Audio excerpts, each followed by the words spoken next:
శబరిమల అయ్యప్ప స్వామి గర్భగుడిలో భారీ బంగారు దోపిడీ. రిపేర్ల పేరుతో స్వామివారి అసలు బంగారాన్ని ఎలా మాయం చేశారో తెలిస్తే మీరు షాక్ అవుతారు. 2019లో రిపేర్ల వంకతో గర్భగుడిలోని బంగారు తాపడాలను తొలగించారు.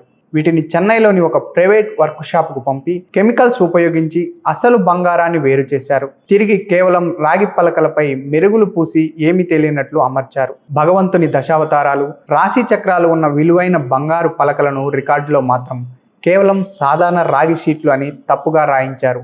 ఈ కుట్రకు అప్పటి దేవస్వం కమిషనర్ ఎన్ వాసు స్వయంగా ఆదేశాలిచ్చారని సిట్ గుర్తించింది. ఈ కేసులో మరో ట్విస్ట్. ప్రధాన నిందితుడు ఉన్నీకృష్ణన్ పుట్టి కాంగ్రెస్ నేత సోనియా గాంధీతో కలిసి ఉన్న ఒక ఫోటో ఇప్పుడు రాజకీయంగా దుమారం రేపుతుంది. అయితే ప్రస్తుతం సిట్ విచారణ సరైన దశలోనే ఉందని, సిబిఐ విచారణ అవసరం లేదని కేరళ సీఎం పినరయి విజయన్ స్పష్టం చేశారు.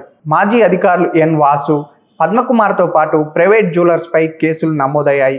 ప్రస్తుతం జైల్లో ఉన్న ఎన్ వాసు బెయిల్ కోసం సుప్రీంకోర్టును ఆశ్రయించారు. భక్తుల సొమ్ముని ఇలా దోచుకోవడంపై మీ అభిప్రాయం ఏంటి? కామెంట్ చేయండి.